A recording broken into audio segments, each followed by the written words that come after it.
Boy, so much to talk about. You know, a lot is being said about officiating at football games, and there was an article in the paper about how a lot of these refs, all of the refs, basically, it's a part-time job for a ref. Yeah, I was going to ask you, what went on? I've never seen so many blown calls in the off-season, you know, like the postseason. Well, the thing that got everyone crazy was the Giant game because the Giants got robbed. Right. Right? Yeah. But you know what? That got everybody nuts. And then Pittsburgh, Cleveland, 3 different times a field goal was attempted, and the controversial one really was when the guy ran into the kicker after the fact. Right. Which, you know, I understand. I mean, a kicker is like not even a real football player. You know, those guys can't be. He's a guest star. He can't be touched, even if it's after the field goal. They could get seriously hurt kickers. They can. I mean, you know, that's like me getting hit by a football player. I would crumble. That's not a regular football player. Right. Yeah, those guys Howard, you do need to be protected in a sense. You know, it's a weird thing. They were talking about on the sports station about how bad the officiating's been this year. Right. And there was a game earlier in the year. It was a Minnesota game. And the NFL front office admitted that there were 9 calls made by the officials that were wrong. 9 in one game. Right. But here's the funny part. 2 of the guys that officiated that game went to the playoffs. Yeah, they were in the Giants game, right? So how do you get rewarded for being so bad? The weird thing is probably they don't pay, I don't know, what do they pay a ref in the NFL? I don't think it's a lot. Yeah, but apparently if they're in the postseason, like Super Bowl refs get like $20,000 or something for that one game. So the point is, you know, the odds of a ref's got to live on whatever it is, and then he's got to take another job. I mean, something as rich as NFL football. It seems that they'd have a full-time officiating staff and they'd pay those guys if it makes a difference. They could hire Stephen Hawking, one of the brightest guys in the world, to be a ref. I mean, you could hire anyone you want with their money. Pay each guy $150,000 a year. So what? They got the money coming out of their ass. And they might know the rules. Right. That's right. I mean, get guys who have to study like rocket scientists. This past weekend, a ref said, you know what? You know, one of the coaches wanted to challenge a play, and the ref said, you know, I don't think that's a challengeable offense, but I'm going to call somebody. Yeah, that's what he did. The refs, though, you know, they're probably gym teachers that they tap from somewhere who want to be refs, who want to be near NFL guys. You know what it reminds me of? Like boxing judges. They're just people who have regular jobs. Right. And then you call them up on the weekend and say, come and watch this game for me. Yeah, but, you know, Robin's right. They're always on the phone nowadays. Yeah. They're on the sidelines talking to someone or looking at a computer screen. Benji thinks NFL refs make $75,000 a year, which, that sounds like a lot of money to me. For being a ref, but you see, you can't be a full-time ref on 75 if you got a family and you know, who knows how much of that travel expense is picked up. You know, it could be. The kids get jobs. I guess I don't know, but I guess for $75,000 you get guys who aren't all that great at it. $75,000 seems like a lot of money. Yeah, that's a decent. It does, but you still need another job. Right. Really? Well, no, come on. What, a guy with a family of 4? They are living your lifestyle. Howard, well, they're not living like... Listen, you take a guy in where Gary lives, Connecticut. But then you don't live in Connecticut when you make $75,000. You're out of touch. $75,000 is good money. I'm out of touch. No. Excuse me. $75,000 is good money, but it depends where you live. $75,000 in New York City will last you a day. But then you don't live in New York City. You live where you can afford. Yes, that's true. And then you just some people... Some people want to live better for their families. Then you don't get to better schools, get better homes. So they say, I'll get another job. So if they hired guys for $150,000 a year, the NFL certainly can afford it. You'd have guys who would not be looking for side work. You'd have guys who were looking full-time, who also would be... Listen, you got to understand something.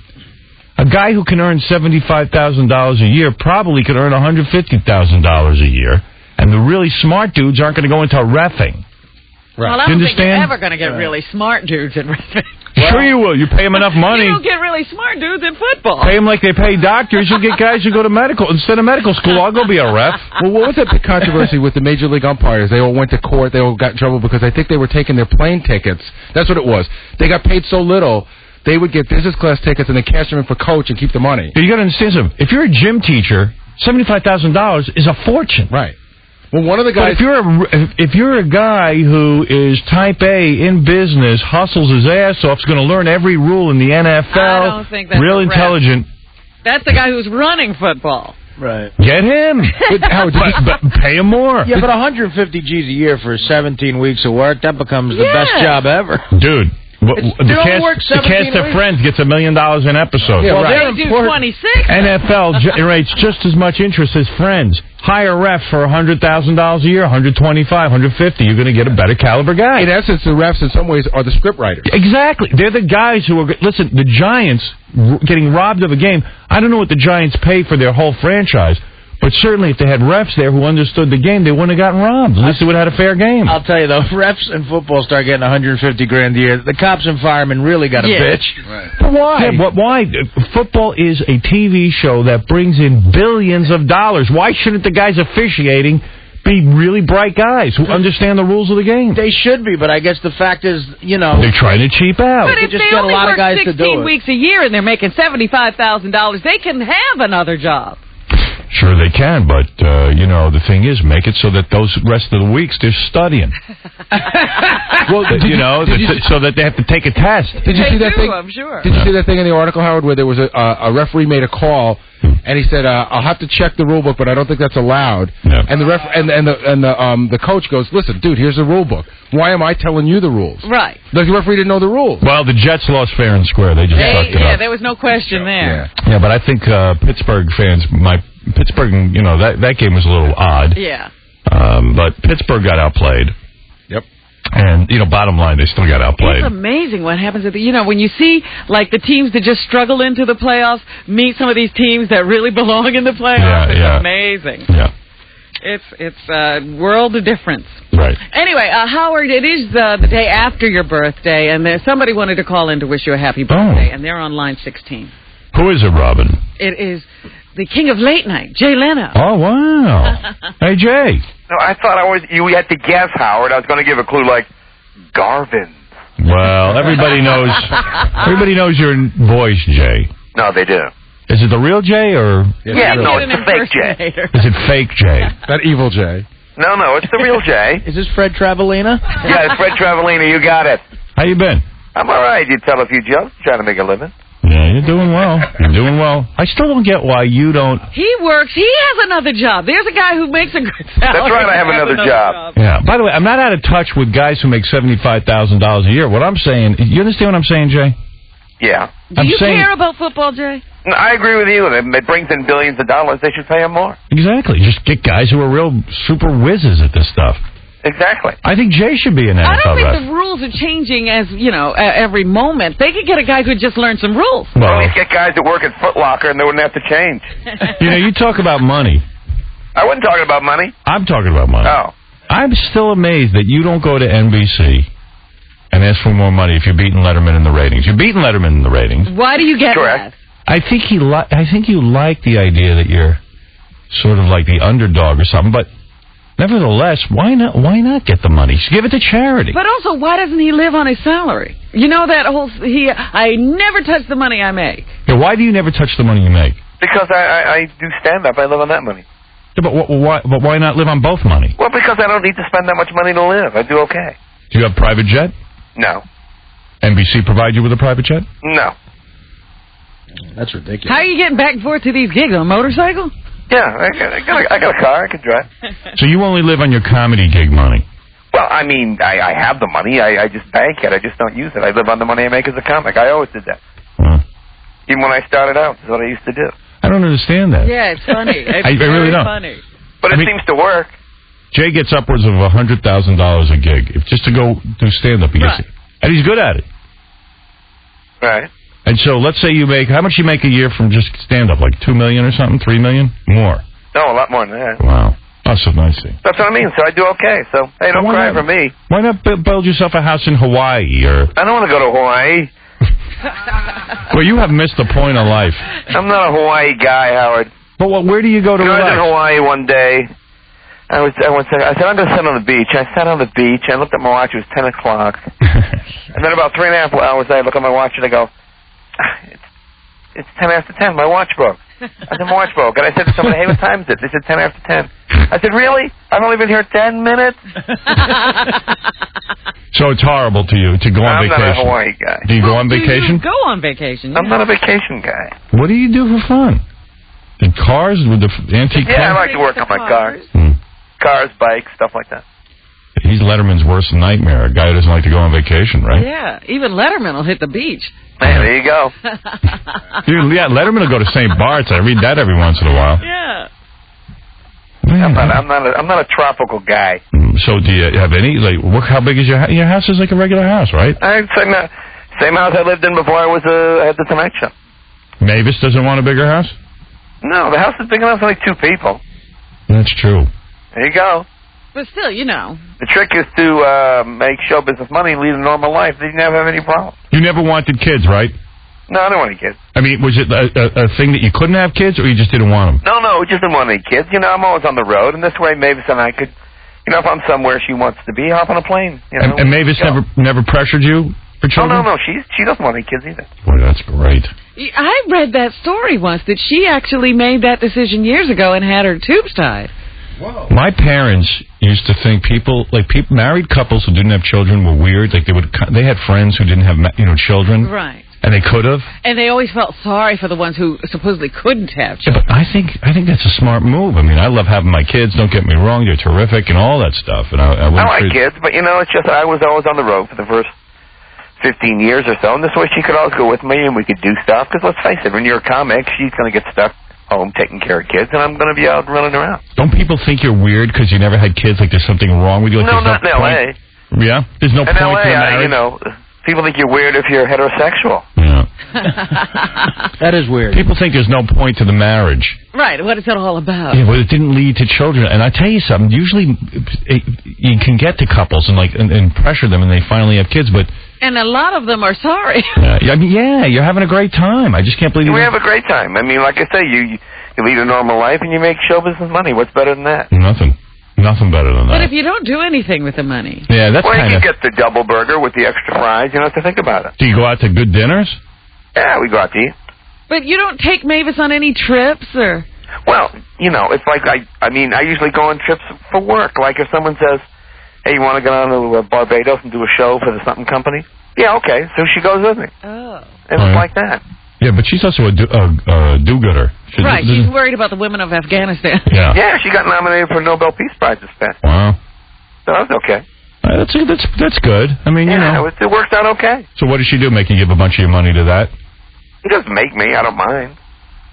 How much money? It's her money too, Yeah, it's yeah, isn't that great? It's her money. Like she earned a penny of it. Hey, she can have all of it. She's great. Yeah, whatever. Howard, what? Just to find one that doesn't drive you batty. How great is that? Yeah, she seems like a together woman. No, she's great. We have a great time.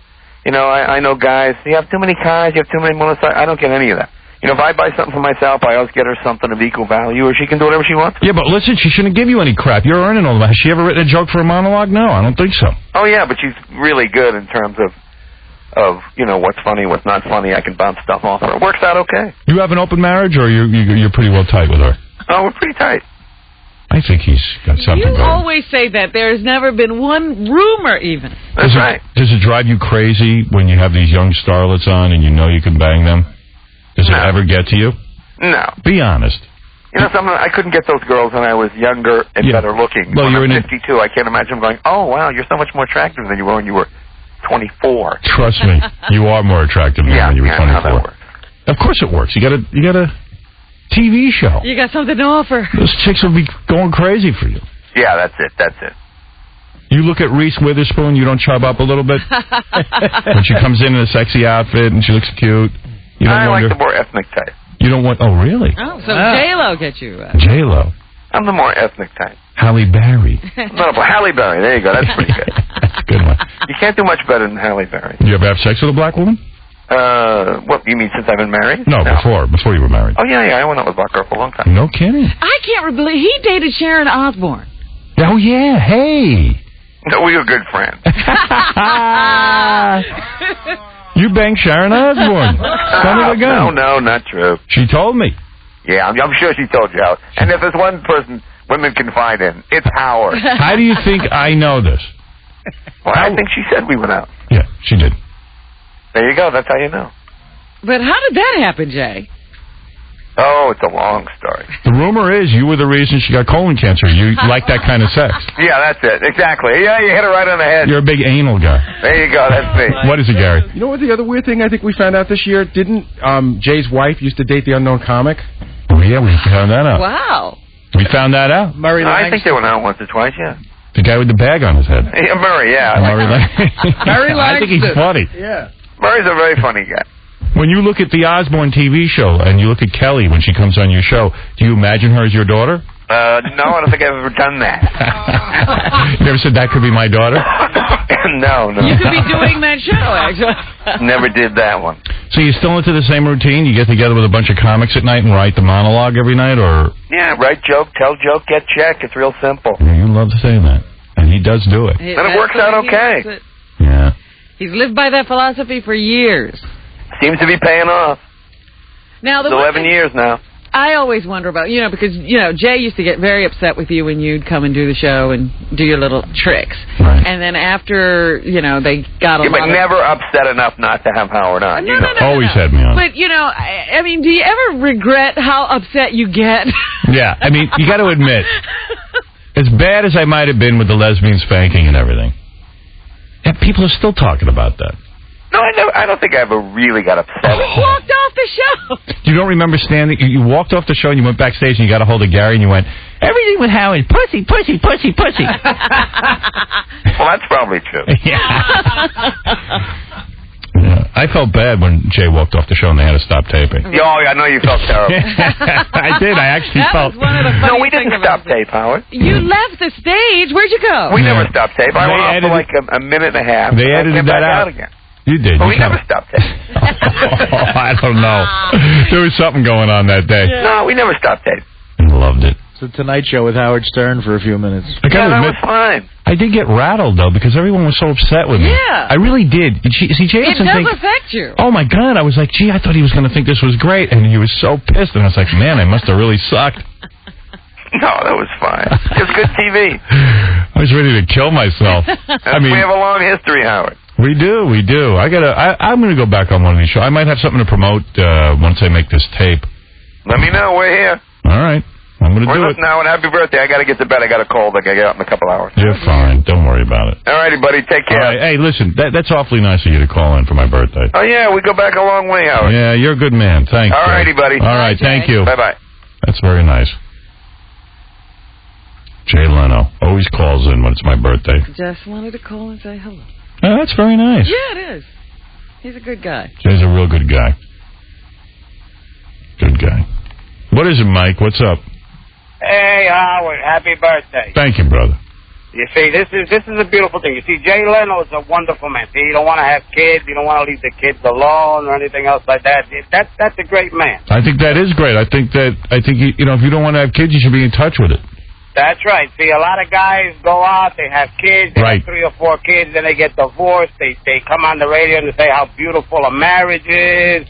Make a movie about it. You're putting me down. Yeah, I knew where he was going right. And then they wind up leaving, and then the poor kids got to be out there alone. Yeah, my kids are hardly alone, douchebag. A douchebag. Yes, douchebag. I'm thoroughly offended. I am thoroughly offended. This is not right. As king of all spicks, I am telling you this is not right to call me a douchebag. Well, you are a douchebag because...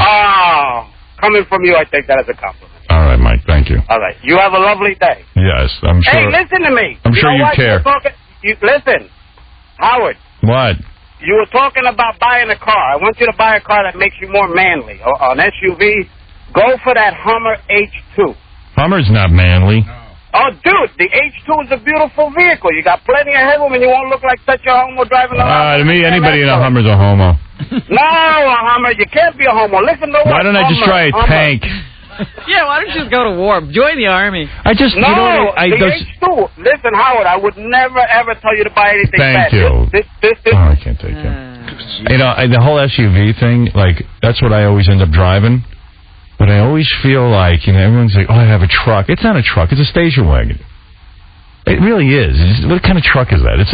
Truck's supposed to be uncomfortable. Yeah, truck is for hauling cargo. Yeah. Not your kids. Although I do like those SUVs. I love them because you can get everything into them. Is a thing in the paper about what gas guzzlers they are, and I'm like, and they say that like all these celebrities who, are environmentally conscious, sit on the boards of environmental charities and this and that, they all drive SUVs, but they hide the fact. Right. They all have, the Range Rover. Range Rover. There's a million of them. The Escalade now. I've been looking at the Escalade. Yeah. Nice vehicle. So it's is the only Cadillac I'd ever really want to try to own, maybe. It's supposed to be nice. And the other one is the hell did I tell you the other day? The Chevy Tahoe? Tahoe, yeah. That's a nice one.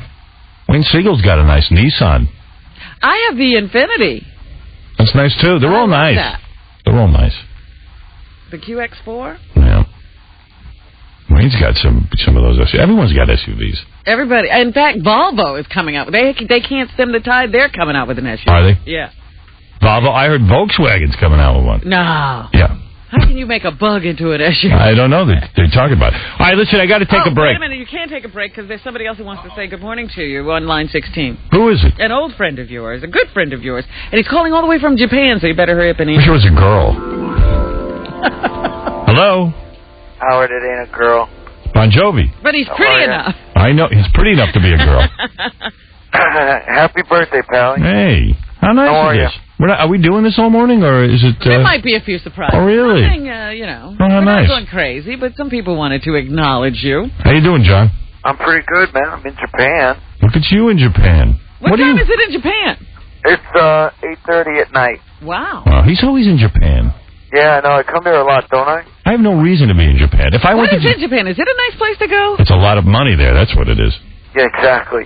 They're, you know what's funny? Believe it or not, there's a satellite that plays your competition live here in Japan. Really? Wow.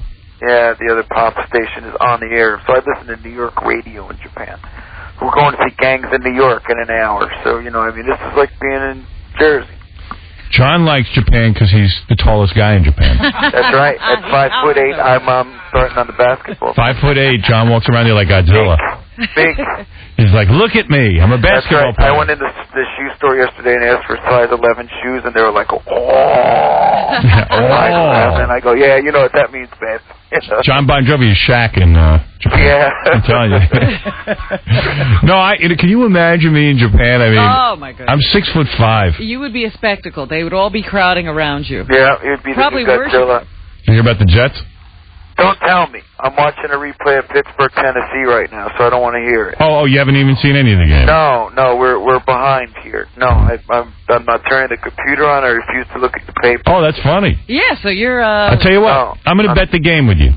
Oh, thanks. I'll bet either one. Jet game, Pittsburgh. Thanks. I'm watching Pittsburgh, Tennessee for the second time here. That's how bored I am. But that was a great game. Pittsburgh game is great. Yeah. Unbelievable. And we saw the Eagles this morning. You can watch football games twice? Well, we got a tape right from the station, and now it's on the TV. Who's we, you and Richie? The band. The whole band? See, I liked it. That's like how the Beatles were in the early days. Travel around together and do everything together. Just watch tapes, hang out. There's nothing else to do, man. Trust me. Really? Why? You're in Japan. I mean, go out and get a rub down or something. Yeah, go to one of those geisha. No, there's no, what do they call it, happy ending? Oh, there's a happy ending in Japan, my brother. And you know what? Your wife ain't going to know what's going on there. If you're Bon Jovi, there's a happy ending in Sea Caucus. Right. You really want one of those girls with the wooden shoes and the socks and the hair piled up and the white makeup? Yeah, right. You got to think twice. I'd make Brian, the keyboard player, dress up like that. So what are you doing? You doing a gig there? Well, we're playing all the big football stadium kind of dome places. So tonight just happens to be a night off. Good Lord, the money this guy rakes in. Oh, I'm telling you. Oh, yeah. He got his own private screening room. Anytime he feels like it, he can have like $100 million year. Yeah. It's beautiful. Yeah, thing. Wouldn't that be nice? Job. I like that. That's what they should pay the reps in the NFL. That's how I have phone sex. I have my wife just say, you can make $100 million this year. Where is your wife? She with you? No. Our wives are way too smart than to come on the road anymore. No. This is about the 25th time I've been here. Dude, order up a massage. Okay. Little Japanese girl with that tight little body. Sure, why not? Nothing wrong with that. That in Osaka. It's pretty cool. What? Now, I'm telling you, we're going to see Gangs in New York. Have you seen that yet? No, it's fact. You'll be jealous. I got it on DVD. You got an Oscar tape. I got an Oscar tape. And I didn't have a chance to watch it because I was busy this weekend with my birthday. Mr. Birthday Celebration. That's a good thing. I saw a great picture of your girlfriend in that FHM magazine. That calendar thing? Yes. Wow. Good-looking girl. God bless you. Oh, yeah. I'm having a good time. God has blessed him. God has blessed me. Yes, he has. He really has. It's already been done. I've been blessed. All right, Don't brother. pray for him anymore. Good luck in Japan. You have a great birthday, And that's pal. really, really nice of you to call in. All right, we'll see you next month when we get back. All right, All thanks. right. That's John Bon Jovi. Known him for years, too. Yeah. I know everyone. Wow. You're connected. I'm connected. Star-studded first half hour. Look at me. Look at Mr. Birthday Boy. Boy, I tell you now. Well, I'll tell you all about birthdays and stuff. I got to take A little breaky. Yeah. Where's my real surprise, Robin? What's what? Can't be Jay Leno and John Bon Jovi. That's it. That's it.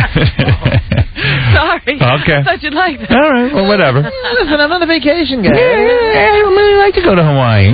Got any other questions? Good 10 minutes. Right joke, tell joke, get a check. Right joke, tell joke, get a check. Can I say that right?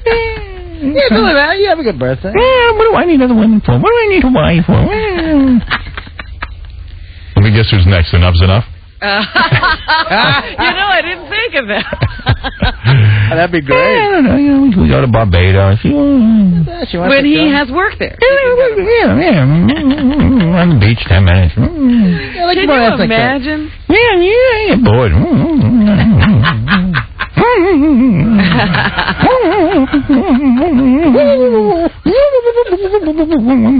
He could easily become curly. Leno's like a generation. Maybe he's the reincarnation.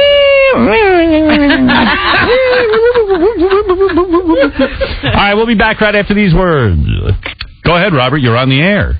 This is me, Robert. How you doing? I know it's you, Robert. This is Howard. You're on the air. And I'm calling you all the way from L.A., and I'm high. You're high. Okay, good. All right. Thank you. Okay, anyways, let me tell you. Oh. I think you're kind of like gay because, anyways, all of a sudden you get good with celebrities when your daughter all of a sudden joins drama. What? I'm saying, all of a sudden you get nice with all the celebrities when your daughter joins the drama club. I get nice with celebrities when my daughter joins the drama club? Yes. And all of a sudden you start hanging out with Heather Locklear and everybody. I don't hang out with Heather Locklear, douche. Well, maybe not anymore because, you know. I've met her a couple of times. She's been on the show, and yeah, she realized you were like kind of a dork. and she wanted to go to Scores, and I took her. Who wouldn't go to Scores with Heather Locklear if you had a chance? Well, sorry. Who's gay now? Sorry, I didn't mean that from... Yeah, because you wouldn't do that. Oh, yeah, yes, I would. Oh, well, then I guess you're gay, too, just like me. Okay, see, you just changed it on. That's how smart you are. Sorry. Smart I am. I don't have to be smart to argue with you. It's not hard to outwit you. Yeah, you changed it. Tell me, Get out of here. And my daughter's in the drama club, so I'm nice to celebrities. Maybe she was in the drama club. Maybe she was. Dude, I can't be involved with this. You know what? I realize as I get older, there's little time left, and I can't waste a precious second talking to a guy who's wasted. When your daughter just, so-called wants to be an actress. Come on. What is he talking about? This is what happens when you do drugs. He's still carrying on that same argument. Okay, sorry. Who's the other celebrities he's hanging out with? Whatever. Sorry, girl. And how's that going to help my daughter? How is it going to help your daughter? Oh, come on. Anyway. I'd rather help me than my daughter. How's it going to help me, number one, and then how's it going to help my daughter? Because you're like one of the biggest celebrities. Come on. Okay. I got to go. Thank you. I don't know what he means. I hope his father has money, because he's an idiot. There's no way that guy could have a job. The next Joe Millionaire. There's just no way. I'm calling from L.A., and I'm high. Okay. He's creepy. Thank you. Hey, John, you're on the air. Yeah, let's know. You reading me loud and clear? I need a yes or no, Howard. Hey, I want to talk to Mary Del Bate if I could. And you fat meatball Artie, you're next. Look, you son of a bitch, Gary, I laid $1,000 down on the Jets, and your ass and Artie do nothing but jinx me, you two pricks. Hey, I told you the Jets were going to lose. Yeah, well, look, Howard. Oh, Mary Del Bate doesn't get laid. He doesn't know anything about sports. Why do you have that jerk off around? And you're no walk in the park either, you fat meatball. You reading me, Artie Lang? Speak up, son. Do you need a yes or no? Yeah, Dago. Oh, man. I don't know. It's too early in the morning. Why is he upset with them? Jesus. I don't know. And do you care? I didn't even know why. I mean, what did they do to him? He says they caused the Jets to lose somehow. I didn't bet it. I think. Somehow Gary caused the Jets to lose. But I'm into like good phone calls that make sense. Am I asking too much for complete sentences? Calling me a fat Dago isn't helping, sir. I don't mind him even calling you fat, but have a point. What's the point? Why are you fat? Well, why has that got anything to do with him screaming at you? I mean, like, why is he mad at you? I don't know. I never get these calls. The other guy's high as a kite. Your girlfriend's drama? Your daughter's drama club and high. That's why you hang out with Heather Locklear. That's why you're gay. Maybe he means that, like, I'll get my daughter acting work because, like, I would ever do that. Yeah, but he's too high to actually put that together in a sentence. I guess. To get your daughter acting work, the first celebrity you'd call is Heather Locklear. Yeah, because she's so friggin' busy. Yeah. Heather's been happy to keep herself. Yeah, because Heather's so giving, she wants to help my daughter out. Your daughter could probably help her. Yeah. Oh, man. Yeah, that's what I'm going to do. Try and get my kids to work. I think that's what he meant. I think so, but you were hanging out with Heather Locklear. That was the proof. I was hanging out with Heather Locklear for a whole different reason. Nothing to do with kids. Yeah. I was hoping to plant my hands on her two boobs. She's one of the most powerful people in show business. She's employing everybody. Well, maybe Heather can get my daughter into the drama club. The good drama club. You know, there's a top drama club. Hey, so it was my birthday this weekend. Big birthday celebration. Friday night, Beth took me to dinner and a play. Now, what play did you see? Tuesdays with Maury. And that was good? I liked it. Oh, good. I liked it. I liked it a lot. Two guys get up there. I like that book. Mm-hmm. You know, it makes you think. It's a very, very moving book. What did it make you think of? What? You said it makes you think Well, it makes you think. It made me think of like my own father, and you know how we don't really talk like the way Maury and you know Mitch talk, and all of that, and it also makes you evaluate that you're not that close to a lot of people in your life, and you know that can be a good thing. We don't have to all be such hard asses, you know, all that kind of stuff. You know, brings up a lot of issues. All right. You know, you dig what I'm saying? I'm not sure. It brings up issues for me. Like, the whole point of the show is that if we all have a few people in our lives that we can really talk to and really be close with, that's the purpose of life. I see. That, you know, you can be busy with your job and this and that, but when it's all said and done, you know, that really doesn't mean anything. You know, that's what they're saying in the show. I see. And then they're also saying if you can love a few people in your life, really love, that you'd forgive a lot of crap that goes on. Oh, this sounds like your goals in therapy. Yeah, like therapy and stuff. So it made me think of my therapist, made me think of, you know, I don't know. Wow. So that was that. Thank you. We went to see that. Okay. Wow, very thought-provoking. Who's in play. that? I know some... Don't know the name of the two dudes. Right. They were very good in it. Good. Okay. And the Mitch dude who wrote the book Tuesdays with Maury is a radio guy. Yeah. I didn't realize that. I see. Sports or something, right? Not sports, like he has like a talk show.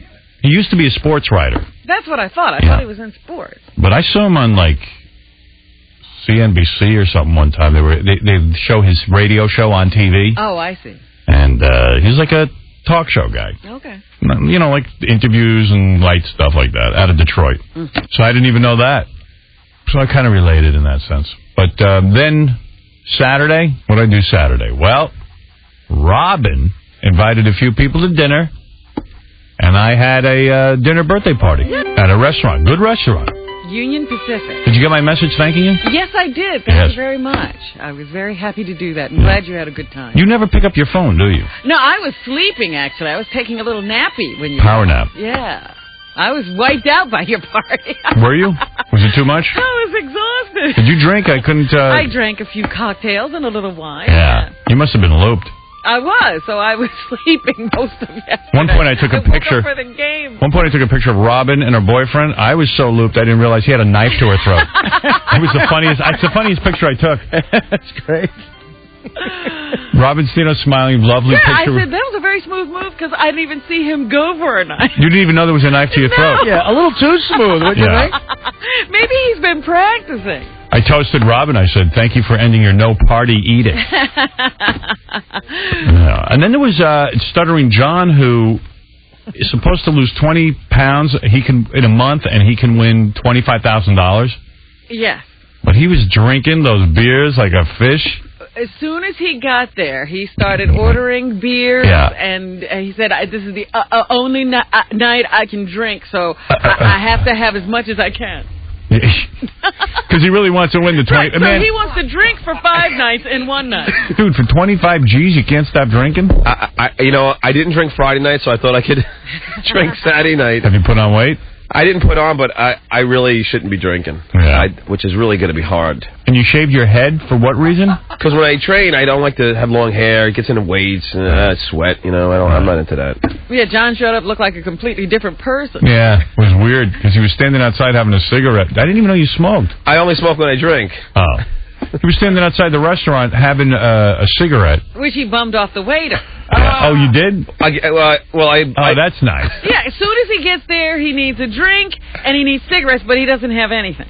Well, no, I asked him if they sold cigarettes. Some of these restaurants sell cigarettes. Yeah. And he said, no, but, I'll get you one. And I said, you don't got to do that. He goes, no, it's no problem. You don't got to do that, you said? That's what he said. That's nice. You don't got to do that. You don't got to do that. But, he really is. He comes in asking for stuff as soon as he gets get the hell out of here. You know what? Mr. X is standing by the bar, so I said, get me a beer. Because he was ordering. And Mr. X, I heard about this. I didn't know this was going on. Did you know about this? I saw it after the fact. I didn't see it when it happened. I didn't know anything till the next day. This was really controversial. We're at dinner.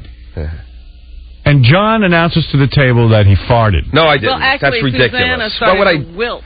No announcement was necessary. I would never do that. What happened was everyone was done with dinner. We were all just sitting around. I had an accident. It was between courses. Nobody was done with anything. It was before dessert. We were all sitting around. So I farted by accident. Right. So Susanna, thanks, my wife goes, "Oh, John, you're gross." So she nobody would have ever known. Right. So except the people who smelled it. Mr. X walked it down the table. So Mr. X comes over to me and pours a glass of water on my lap. That's not cool. And I was a little shocked by that. I mean, he had to sit there with a wet. He was soaking wet. He was soaked. I saw the spot. And Howard, honestly, I really wanted to punch him in the face. I mean, because anybody does that to me, that's like... Why did he do that? But that's breaking, the barrier. He has a real problem with rudeness, and he thought that was very rude of John. This is why he doesn't go out much. He really has a problem with people. But isn't it rude to dump water? That's what he was doing. He says, you're going to be rude, then this is rude, too. Oh, that's my God. He likes to teach people. So then, we'll go ahead and elaborate about what happened next. I don't know. You see, I was oblivious. Yeah, you were partying, and they were literally... Well, I just found out tons more about Mr. X, that when he's out with Robin, he's always doing this kind of thing. No, he's not. He does it, period. Is that why he did no party eater? You can't take him around? Apparently, she was at a jazz show, and Mr. X came. He actually walked up to a table and told these people to shut up. He'll join the next table and tell them to be quiet. He does. Oh, I understand that. You don't understand the way he does it. No. He does it just like dumping the water and John. Oh, he yells? Oh, yeah, he intimidates. Yeah. Isn't it? Can we tell him about the other thing? Who are you with? Can we tell him about the other thing? What other thing? I bet he's still mad he didn't... Oh, God. Years ago, we were at a brunch somewhere, and a guy joined us at the table, a fan, but he was drunk, and he was kind of obnoxious, and he just moved right in and joined us at the table. Okay. And Mr. X still says to me, to this day, he says, you didn't let me kill that guy. Yeah, you should have killed him. And he had the knife to your throat. Why didn't you let me kill that guy? See, according to Robin, X loves to fight. Oh, he does. He gets into fights all the time. He loves to fist fight. He loves to fight. He loves to... he wanted me to punch him. Take people down. Really? That would have been great if Mr. X kicked John's ass. John got upset. He says, "You're really angry." He said, "You want to fight?" Yeah, he was all ready to fight. It's like, and I'm like, we're at a nice dinner. We'll start fighting in the saying, "Oh my God! If John raises his voice, there will be a fight." Yeah. So you were soaking wet the entire night. I was soaking wet, but I didn't want to make a scene. I didn't want to make a scene at your party, and I just said, Mr. X, I'll make up. I'll. Did you say anything to him, Robin? Or you can't even? What are you going to say? I said to him, I can't. You really did this, and he was like, yeah. Why? You know what? He ruined my surprise party, and then he dumps water on me. The guy, I guess, has it in for me in some way. Ay, ay, ay. I think he's jealous because of that whole conversation where how I kissed Robin. That did upset him. Yeah, I think he wasn't into that. Wow, you got to keep your eye on him. I do. Yeah, wow. Oh, my goodness. I was telling John, there was one day he went out and he was standing in line at a fast food place, and some guy was being obnoxious, and he was with 6 of his friends, and Mr. X was alone. And he got into it with this guy, and the 6 other guys jumped into it. He could have gotten killed. Well, he's got an anger problem. He wanted to make his point. You think you could take Mr. X?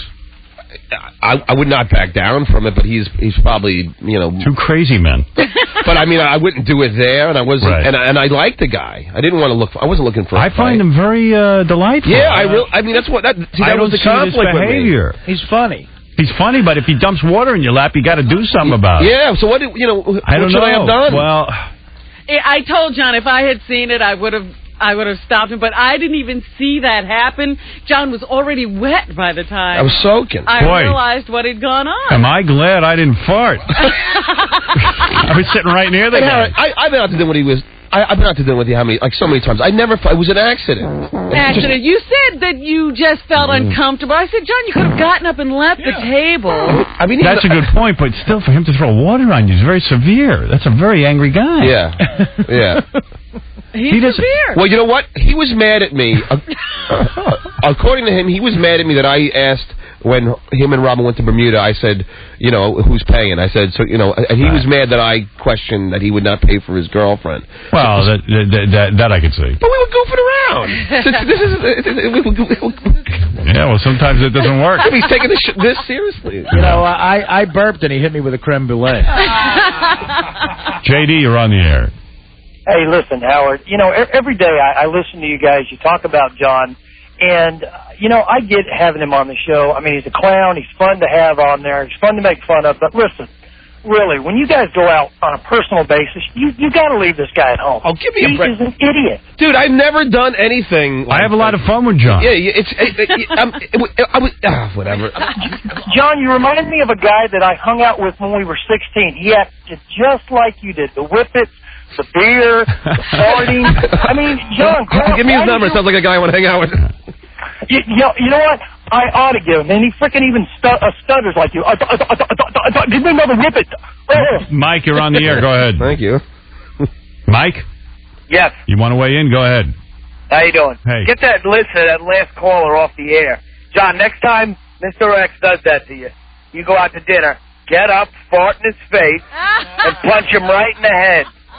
Wow. That porch monkey. Get him out of there. Come on. That's not right. Hey, you know, Howard, there was a real chance if I would have reacted the way I would react if it was anybody else in the world. Right. I would have got up and said, I would have went nuts, but I just kept it cool. I mean, Mr. X. Yeah, he would have went nuts too. So, but yeah, no, but he was over. He says, "Come on, let's go fight." Yeah, he was all set to like. That would have been First great. of all, that would have been. It would have been a nightmare. It would have been a nightmare. That would have been great. You know, Howard, I challenged him to a boxing match, but I don't know if he could wear a mask in the ring. Well, I don't know. I was really shocked. Larry, go ahead. Hello. I didn't even know this was going on. When did he throw? I did not. He just came over and like, he first kidded around and pretended he was going to do it. I said, we laughed. And then he just went over and just threw it right on my lap. And emptied the whole glass on my lap. Wow. And then I said, soaking wet. I said, you don't understand something. I want to get up and punch you for doing that. I said, and then he was like, go ahead, come on, let's go. He was like, wow. And this is a guy who I thought who was like a friend. I never thought he would. He's still your friend. He just wants to beat you up. Which is what a lot of people feel about. He had a knife to Robin's throat. I mean, I'm taking a picture. There's a knife at Robin's throat. Oh my God! I still have the picture. Hey, look out, Larry. Go ahead.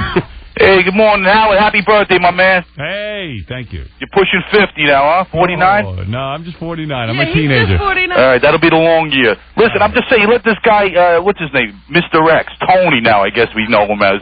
You let him into your inner circle, And the reason why you got millions of people listening is because you're a fun bunch of people. Right. Then this guy turns it into a violent... But that's what happens when you mingle with spooks, Howard. You know that. Oh, come on. What do you mean, come on? And then you got a Rican at the table, too, so right off the bat, you got a race war. You know what I mean? It's true. And I hope that ain't no Gemme laughing in the back. That's twice as bad. While everyone else is, fighting at a table, this guy's stealing extra rolls and putting in his pocket. You know what? Thank you. I loved Artie's outfit for the night, too. That was great. What was Artie wearing? I didn't even know. Artie has this Tony Soprano thing, like he wears the... You mean a cool thing? He wears the black... the black sweater. He has the black slacks. Yeah. With those big black shoes. Well, and then he has the crucifix hanging from. That was interesting. The crucifix outside the shirt. Yeah, that's Artie's big jewelry piece. The big crucifix. He's almost Jesus. That cross is so big. I'm sorry for being religious. As he's drinking his 15th Jack of water. Yeah. Sorry for praising the Savior. Are you religious, Artie? No, I mean, What's the cross? Certainly not sacrilegious. So the dinner was me and Beth, John and Susanna, Robin and Mr. X, Dominic and his wife, Leslie, Benny the Chins, Linda of Booger and Linda. Booger is now a reporter for Entertainment Tonight, so he gets called out at a moment's notice. He had to fly to California to cover a story. You know what the story was? He had to watch Nikki and Paris Hilton shoot a magazine. I couldn't believe it when I heard what the assignment was. It's like, oh my God! I mean, you had to leave home for that. I mean, how dumb is that job? Have you seen Booker on ET doing it? Yeah, he's giggling and laughing and like, who is it? He'd be laughing too if he got paid for that. But I got to see what he makes out of this shoot he went on this weekend. I got to watch tonight. He was with the Hilton sisters. I said, this is news? So Linda came out with us, and then Ross and Melissa, Ross Zapin, and Artie and Dana. And Ralph. Ralph, yeah. Ralph with the lighted ice cubes. Yeah, he had the lighted ice cubes. Yeah. But I had a lot of fun. I had a good time. It was very nice. It was a great time. Very, very nice. Very good dinner. What was the joint that we were eating at? Union Pacific. Union Pacific. Great food. Great food. Big surprise. Never been there. I'm glad I could treat you to something you hadn't experienced. It was great. That appetizer was amazing. The one with the prosciutto on the Italian bread. Oh, yeah, that was great. I had Dana's and Beth's. Yeah. He did. He goes, it was duck with, those are truffles. Oh, truffles, right. And, the prosciutto. Yeah, everything's prosciutto underneath there, wasn't it? No. Oh, I'm sorry. And, anyone who didn't finish it has already quickly grabbed it. Yeah, he was collecting them. Broads don't eat... There's not one broad I know that eats bread anymore, so I just take their bread. Right. You can get all the bread you want. Just follow broads around. I stole Linda's roll, and Dana got all upset with me. She was on the phone. I'm like, she's not going to eat it? Doesn't Dana know who she's with? Yes, apparently not. Tony Soprano. Linda doesn't need to eat bread. She should keep that figure. I'm helping her out. You're helping her out. She looked great. Your body looked great. Linda Lopez. Linda always looks good. Yeah, she's pretty. She's better looking than J-Lo. I think so, yeah. Yeah, I think. And better body, for sure. I think J-Lo's probably face a little better. You think? Yeah, but then I think Linda beats J-Lo in the body area. Well, they both got something out of the deal. They're both doing just fine. JC, you're on the air.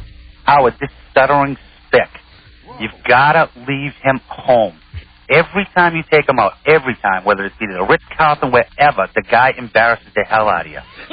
I'm telling you, he acts like he's 12 years old. I would like to beat the friggin' stick out of him. All right, thank you. That would be impossible. Mike, you're on the air. That guy's a dick. John's a pisser, man. Right. Hey, Howard, who picked up the tab, and was it an awkward moment? Well, I was fully prepared. Robin arranged this dinner and wanted to do the whole thing, and I said to Beth beforehand, I said I'm certainly going to get the tab. And so I had arranged for everything ahead of time. But guess who swept in and saved the day? Dominic. Yeah. Of course. I'll take the tab. Don't worry, it's covered. He loves you. I mean, it's amazing how much he loves you. Even at the table. He loves me because I'm on the radio. Dominic. He doesn't have a friend in the world, but me he likes. Like I'm Mr. Wonderful. Well, apparently now he's admitting that he has no friends. I have no friends. Yeah. Who's got more money, you or Dominic, Howard? Me, I think. Oh, yeah, that's not even close. Well, not since my divorce, though. See, Dominic, I think, spends every penny he makes. You think? Do you think he's worth like $10 million? Dominic, yeah. Really? Yeah, I think he could be if he saves some money. He was announcing that he's getting a bigger boat and all this stuff. And yeah. Well, he was offering to pay the whole thing. He was offering to pay for a whole vacation for everybody. I know. Before my divorce, I had more money than Dominic. Now I'd say he has more than me. But he got divorced. Yeah, but he has prenups. He's a lawyer. Oh. Yeah, I got killed. I just really did. At one point, Dominic offered to do prenups for every guy at the table. Yeah, by the way, though, I do have to make one observation about you. Thank you. You are constantly talking about marriage for somebody who's not in it. Not about my marriage. I talked about Ross and Melissa, who want to have kids. And I toasted Artie and Dana. Artie's very close to proposing. No. I was just trying to get the romance going. You are a maniac. Even Robin and Mr. X I proposed marriage for. Come on, Howard, you're buying a ring for Valentine's Day, aren't you? No, I'm gonna. Robin thinks I'm gonna get married again. But I can assure you I'm not. We always say that you can only, carry on about the things that are in your head, and nobody else is. All of a sudden, the person screaming you're not wrong. marriage and toasting. Marriage is definitely on my mind, but not in the way you think. I laugh at it. The question is, does Beth want to get married? Beth says no, but everyone goes, oh, of course she wants to get married. She says no. I said, listen, we talk about this almost every day. Well, why would you be talking about it? Because I want to make sure. Crazy. I want to make sure that if Beth wants to be married, she understands I don't. This is crazy. I've never. This is outrageous. Yes, it's outrageous. It's outrageous. My life is outrageous. So who? And then I asked you at one point, who do you think out of the people that are there will be the ones to get married next? And what did I say? I think you said... Because I was so drunk, I don't remember. I think you said, Ross and Melissa. That's exactly what I would say now. Yeah, I think it would be close between them and Artie and Dana. Yeah, well, calm down over there. I say Artie and Dana are not going to get married. Really? Oh, really? Not? Not going to get married. That's not going to last? I don't think Dominic and Leslie are going to last. And I think that Ross and Melissa will get married. That's my prediction. Jesus. Oh, my goodness. You're terrible. And I think, yes, you will be with Mr. X forever. Hey, John, Mr. X will kill somebody. If I was you, I'd be afraid to leave. Hey, John, are you going to fart the next time you guys go out to dinner? It was so funny. Here's what happened. I bet you're never going to fart at dinner again. I'll tell you what, he cured you of that. That's what Mr. X is on. He says, I bet you'll never do that. It was so funny. I farted, and then, one by one, you're supposed to go, oh! And then the person next to went down the line. Right. I mean, look, Mr. X had a little bit of a point. It was a little drastic what he did, but... I was surprised when I heard about it the next day. I couldn't believe how big I thought he had spilled, maybe thrown a little bit of water on John. No, it was my whole crotch. I looked at it was his my crotch. shirt. His lap was full of water. Well, at one point, I saw Mr. X sitting at another table. Yeah. Away from the action. Is he a big black? He looks like a powerful guy. Yeah. I wouldn't mess with him. See, he probably knows how to fight. So that's the only thing. Well, you know how to fight too. Yeah, it would be one of those. If you're gonna fight him, let's do it on pay-per-view. Make some money. He's no cabbie, right? I mean, I think that'd be a good fight, you and Mr. X. I think in a boxing match, I would beat him. You do? Yeah. Street fight. Street fight, Why don't we do ultimate fighting between you two? See, that's what he would like, a real brawl. Because I don't think he has the win to last in the... I'll call it X versus Y. No idea. Because you're Y. Why are you on their show? That's where that would come. And John, when you knock him out, you fall on his face. Right. There you go. That's what you want to do. You want to pot on his face, John. Yes. Dominic Barber, you're on the air. How could you say that we're not going to last?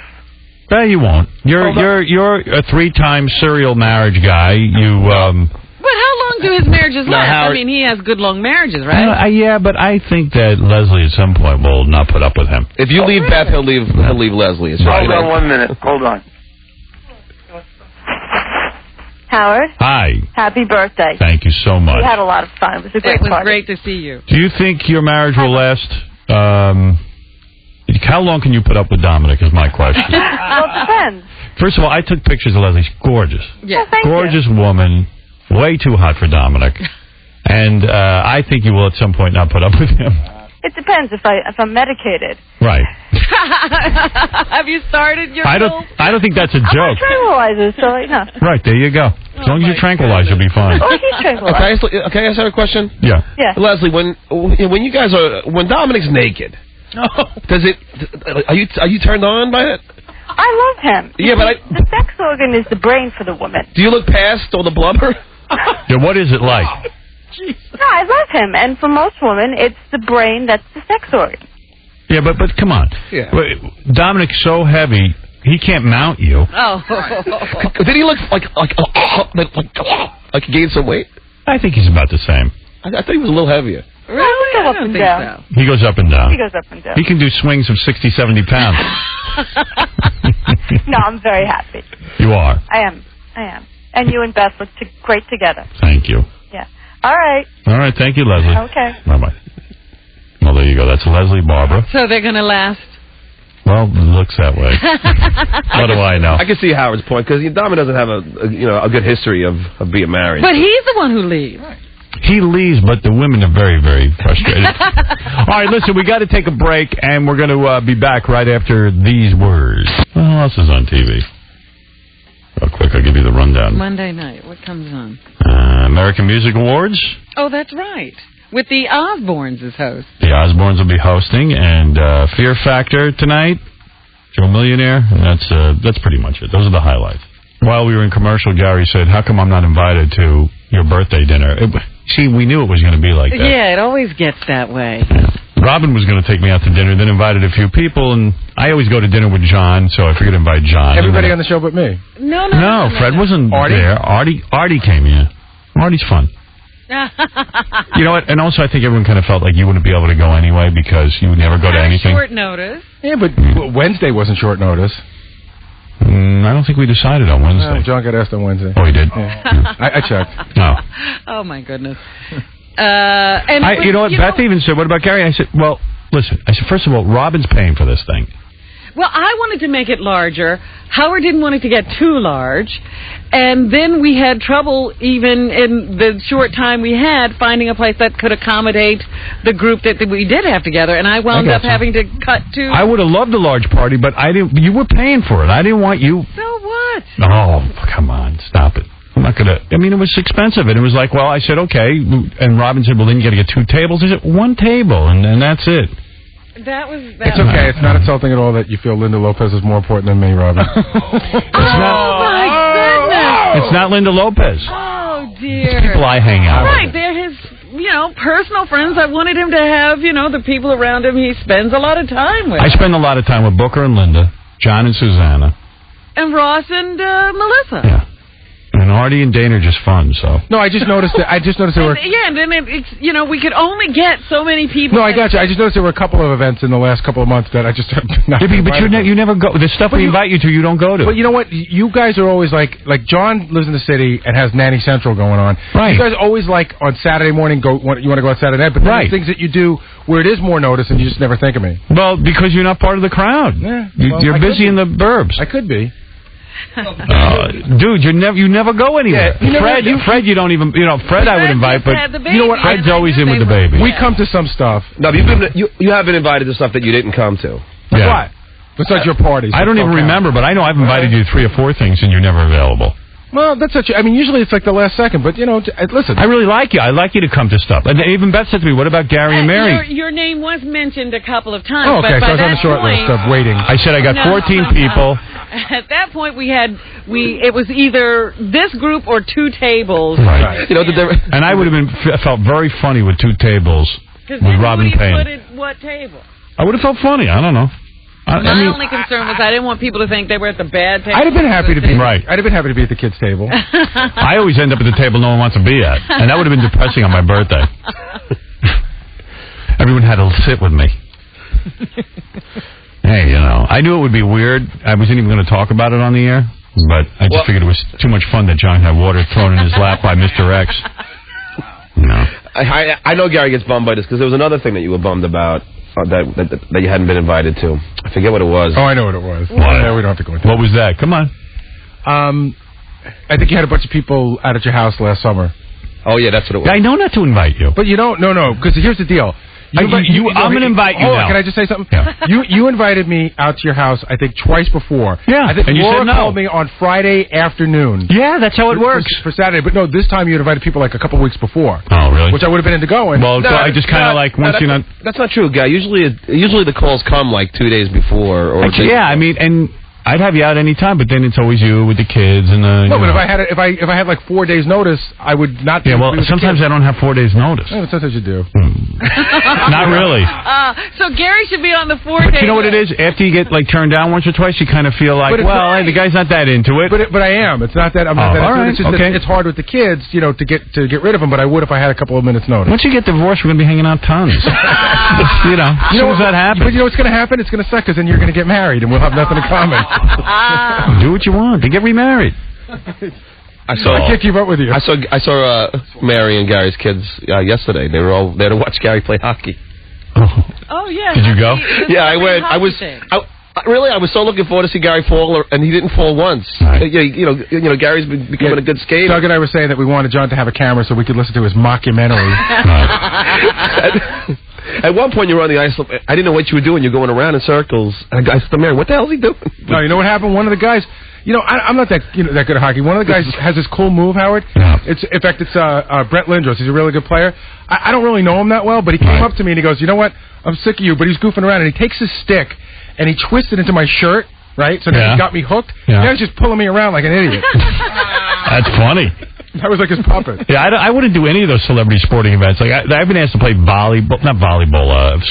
I'm not going to do that because I know I'll strike out. Everyone was asking for you yesterday. Everyone's like, why doesn't Howard come out and skate? I've never skated in my life. If he gets on skates, you will have a mockumentary. I used to get invited to like celebrity tennis matches all the time. I go, it doesn't matter if you can play. It's for charity. I go, it matters to me. I'm going to be in front of thousands of people, not being able to play a sport, look like a spaz. You know how many people would love to get a picture of that? Yeah, exactly. I look like an idiot. Well, there was a guy. He's on the show The Practice. His name's Michael Badalucco. Yeah. He's a heavyset guy. He won an Emmy and everything. I don't know why he was there, but he couldn't skate, so he had to like walk on skates and his feet were bending in. And I didn't realize this, but later on I found out that John and my wife were having the discussion.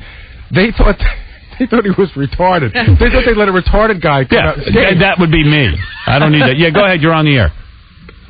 Quickly, I got Jimmy Kimmel coming in. Jimmy's actually here as a guest today to promote his new late-night talk show. Late-night show, which will be coming on after the Super Bowl. I'm excited for him. Can I just say one more thing about yesterday? And I'm not goofing around when I say this. You know, it was for the Christopher Reeve Foundation. So he comes out at the end of every game. He looks better than Christopher Reeve? Yeah, he looks a lot better. He's walking now underwater. No, but he looked... Which is always good. But it is weird. I don't know if I'm getting used to seeing him, because it is a shock when you see him. But he looked better, and even when he spoke... Remember I told you one time he spoke, and it seemed like he would say the words, and they would come out of some other thing 3 seconds later? Yeah. He was speaking directly yesterday. All right, there you go. Yeah, you're on the air. All that work really paid off. He's speaking directly. All right, come on. Little stride. He wiggled his finger enthusiastically, that poor guy. I watched the little thing about Stephen Hawking. They had a 60 Minutes profile of him. Yeah. That he is Milosevic, that character you created. You're on the air. Hello. First of all, happy birthday, Howard. Thanks. But I have 2 issues. The first one is, how come on the ETV show, how come Fred's hardly ever filmed? Fred's hardly filmed because Fred hardly talks. What are you going to do with him? He doesn't like to talk. He likes to remain silent. Okay. The second one is for Baba Booey, and I've got a good idea for what he can do when you go off the air in 3 hours. And I've listened to 2 football games on the air the last week or so, and they sound just like him. Seriously, I think he should become an analyst. He's intelligent enough. All right, thank you. Who cares? Dominic, you're on the air. Go ahead. You're on the air. Okay. But why does he call and then hang up? He does it all the time. Very busy man. Yeah, well, do me a favor. Don't take any more calls from him. Howard, it just screws me up. Like, I'll put him on hold. He'll hang up within 10 seconds. Yeah, well, no one's rushing to get to his call. You can't leave a Dominic on hold. Yeah. Sorry. Mark, go ahead. Mark, you Howard. there? Yeah. Good morning. Hey, it's a treat to talk to you. I wanted to mention that I really enjoyed the anal ring toss. Everybody loves anal ring toss. If you want to see a picture of Lord of the Anal Rings, go to howardstern.com. There's a picture of Lord of the Anal Rings, and that'll be taken down later today because we have to put up a picture of Nikki Ziering, who we're going to give away on a dating game. Oh, that's right. Couple questions. How big is this? What you're throwing the rings on? Oh, my diameter. God. Wait till you see this on TV. This is a big-ass stick. I didn't mean it like that, but that's the way it works. It's a big stick. I'd say the stick itself that they toss the rings on is about 7 inches, and then the base that she applies is about 4.5 inches and fairly wide. Yeah, so it's like a foot total. Yeah, I would say that's more in the ballpark. Yeah. It looks like you've got a lot of pole there to toss at. Yeah, there's at least 4 inches buried. Howard, question for you, sir. My question is this. For those of us married guys that are out there in the middle of America, I really enjoy listening to the stimulating stuff that happens there. And my question to you is twofold. First part is, how in the world do I get my wife to do anal? And second, what is it about anal sex? I'm totally straight, 100% straight guy, but I've never done it, but I'm totally intrigued with it. I tell you what, before I'd done it, I was very intrigued by it because I figured, well, it's something I got to try. It's like climbing Mount Everest, you got to do it. So I must tell you that really the trick is not to ask for it, but to get the woman very hot, as Robin says. You got to get her really worked up, which is hard to do with your wife if you've been married a long time, but you really got to put some energy. Get her so worked up that you kind of just move her in that direction, so to speak. Yep. And then work it slow. You know what I mean? You can't move too quick into there because it's a whole different area. She's not. She hasn't been playing anal ring toss, so right. She's not ready. And if you're like me, you'll find that once you do it once or twice, it's not that big a deal. Some guys love it. I know guys who would rather have that than the regular sex. Really? I do. I don't get that. I don't either, and I think they're gay. They're a little too into it. Yeah, who would desire that much? I mean, the thing that the woman's private parts are designed for us to be there. Right. Yeah, it's just the sort of forbidden nature. It's just a... Yeah. It's taboo. It's about trying something that you're not supposed to be there. Right. And then once you've done it, it's enough. Yeah, but I'm saying you got to work her getting real hot and then have some lube there, for the first timer. 2 other quick questions, or just comments. I really enjoyed watching your movie, Private Parts. I know this is outdated, but it really does tell your story to someone who has no real concept of what it was like to go through what you've gone through. And I really appreciate the fact that, you and Robin have been together so long. You guys, I'm not trying to be, a kiss butt or whatever, but you've really pioneered this. I mean, there was so much against you guys in the beginning. And, it's funny because you really have accomplished quite a bit. And it is funny how so many people try to kind of rip off or copy based on you laid the groundwork. You got here. Our success has actually generated an industry, if you will, of guys with crappy voices who talk a lot. Not only but revitalized and created a great revenue center. Yeah, it has. Radio was not that lucrative. And syndicated radio now is huge. But what can I tell you? You lube me up. I'm ready to have anal. All right, listen, Jimmy Kimmel is a guy we've known for a while, and he just got tapped to be ABC's new late night guy. Is he going to be competing directly with Leno and Letterman, or...? They got him on in that weird time slot following Ted Koppel, so he'll never know really what the hell's going on.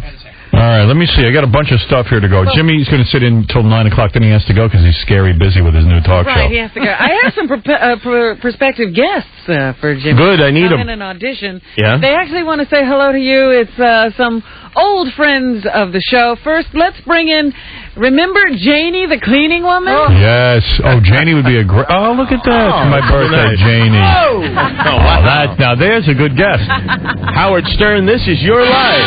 Woohoo! Janie, I didn't even know you were still alive. I don't even hear from you. You just turned 49, and I'll soon be 63. So really? You look young as ever. Thank you. I feel almost as young as ever. Janie was the cleaning woman at NBC Radio. Janie is still the cleaning woman at NBC Saturday Night Live division now. Really? And are you sick of it yet? Does that kind of work get tedious? No, there's nothing at Tita's that you like. Yeah, you still enjoy it. I still enjoy it. It's sort of like a dead-end job, though. I mean, you're still doing it. Hey, I got 2.5 more years, Robin, so hey. Now, what do you mean? You get a retirement situation? 2005. I'll be 65, so yeah, it's time. And NBC pays you through your... I'm union, but it's not NBC. We're 32BJ now. What are you doing on Super Bowl Sunday? Probably working. Oh. Jimmy needs a good guess. Can't get anybody. What's 32BJ? That's my local union. Local union. Yeah. You still married to that white guy? I'm still married to the Caucasian. Yeah. No white people. What's wrong with you? You're not white. You're pink. Your shirt is white. Jimmy, you'll be interested to know that Janie was breaking interracial barriers 20 years ago. Really? It's been 25 32BJ, right? 32BJ with the white guy. Oh, I was 54, local 54 when I met him. Okay. Well, you're good. I apologize. You accept it. Janie, he was also a cleaning guy, wasn't he? He's not. He's a photographer. He's a photographer? Yeah. Oh, I didn't know that. My work didn't have anything to do with his. How did you two meet? It's a great love story. I had the photo department, second floor, and he was there. See, this is really made in New York. What if you made him in Manhattan? With the beautiful blue eyes. Did you ever make love to him while you were on the job? Hell no. No. He never threw you up on the copy machine? No. Late at night? That's not the kind of romance we have. You're emptying the trash. He gets a gander at you, bent over. No, it wasn't that. It wasn't was just our personalities seemed. In 2005, when you retire, will you admit that this happened? No. Janie it didn't happen. Janie was my liaison to the black community. She was the person who came in and told me what was going on with the blacks. What is going on with the blacks? Yeah, what's going on with the blacks these I don't know what's going on with anyone. Really? Only myself. It's still, I only know what happened with me. Maybe Janie crossed over when she doesn't get any information when she hooked up with the white devil. Bull, Robin. Traitor. What do you think my family are? I'm still in contact with my family and my kids. You know what Janie's big talent was? She was the only person who could interpret James Brown. She really could interpret him well. She knew everything he said. We used to bring Janie in whenever James Brown came on. or Sly from Sly and the Family No, Stone. no, not him. It's the other, the boxer. Oh, Leon Spinks. Yeah. You understood him perfectly. Almost. Yeah. Until it was something got down the road, you know. But he was talking about a girl instead of something down the road. The only thing that looks different about you is you let your hair go gray. Hey, the chemicals. No. With my family history, I'm not gonna do anything with the chemicals. What is your family history? We have cancer. Cancer. And hair dye has been found? Hair cancer. I don't want to get. I don't like the. Did the it gives me a headache. Did the LaCues die of hair cancer? No, I'm not a LaCue. Oh. That's my marriage name. I see. Okay. I married a LaCue. Okay. Oh, I see. And now I'm married to a bonar. You're married to a bonar. Isn't dead. Wait a minute, somebody died on a tractor or something, didn't it? Wasn't the guy in my tree. You know, every time Robin asks her a question, the answer's Jimmy. Yeah, I know. I was. Jimmy. I can't even see Robin. Why is that happening? Where's Robin? I'm over here, James. I swear, I just had a moment. I was worried she was blind. I'm not kidding. I just had a moment. I thought, oh crap, she's blind, and I don't realize. Janie, look at me. Talking looking at you for the longest time. She likes to look at white people. That's why she married her husband. I remember one guy you married got hit by a tree. Yeah, that was my first husband. Well, how do you get hit by a tree? Somebody forgot the timber and he didn't know. It didn't change. It's true though. It really is true. You were married to a lumberjack? I guess you would call him. What would you call him? What would you call him? What did he do? Dead. Pugwood. It was like you cut trees. You cut down the pulp that make the paper and stuff. Oh. So we call it pugwood. Right. Pulpwood. Mm-hmm. Yeah. Yep. My favorite thing that Janie used to do, we used to try to get her. What's that seafood you like to eat? Was it seafood? Yeah, you like a certain seafood. Shrimp? What is that? Shrimp. Shrimp. Hush puppies? Shrimp. Oh, hush puppies. That's Janie can never say the word shrimp. Right. I still can't. You can't. I can't. When I want to, I can. Right now, it's not that moment that I care to try to, think about what I'm going to say, okay? And it takes too much time. You know what? And it's not me. Right. It could take forever sometimes saying the word shrimp. Mm-hmm. What's that stuff called again? Shrimp. Yeah, see? I love that. I love when Janie struggles with that word. Yeah, go ahead. You know what I loved about Janie? You used to put her on because she was a cleaning lady. She was funny, and then NBC made you put her in the union. Yes. And every time Janie spoke, she got paid. Right. So Janie had this really cool move.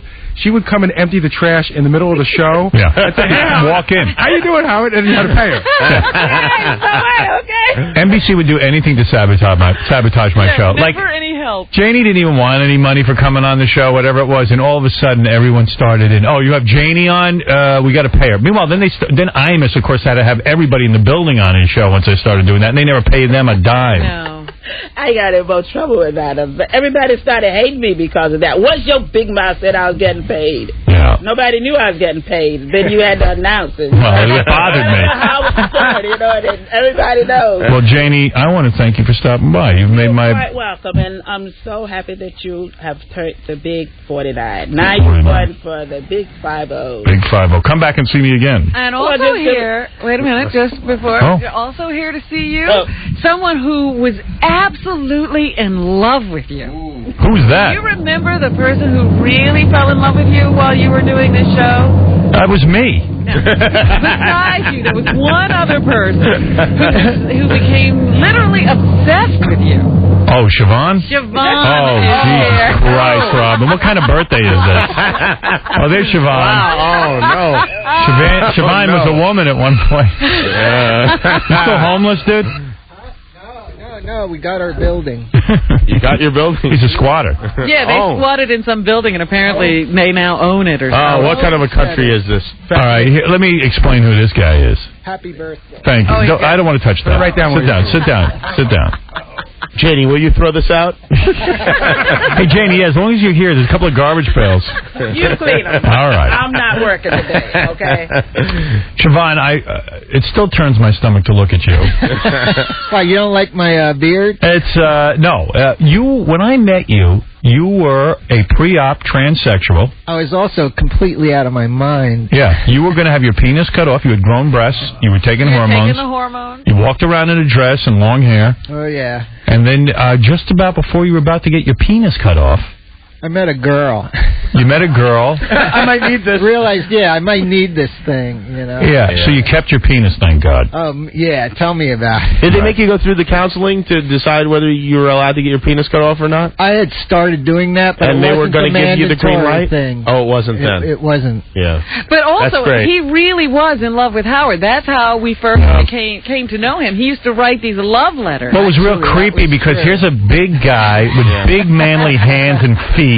Yeah. And like he's writing love letters to me at my house. He got my home address. No. He was telling Allison that he was going to, he couldn't wait for her to die so he could move in and take care of the kids. Awful things on her. Yeah, you were really sick. Well, what do you expect from a mental patient? Right, you were out of your mind. Really? But you're here to say you're normal now? Yeah, I'm not completely normal. I got 90 cats I live with. Wow, that's sick. Yeah, he's now an animal or a cat rescue person. Oh, horrible. Those are the worst kind of people. Ask Siobhan when was the last time Siobhan had sex with anyone. Go ahead. 10 years ago. Oh. Well, I thought you met a woman. No, that was brief. That was lasted. You might as well get your 2 penis weeks. cut off. And when do you sleep with 90 cats? Do it. You know who's... I got all the pussy in the world, Yes, you do.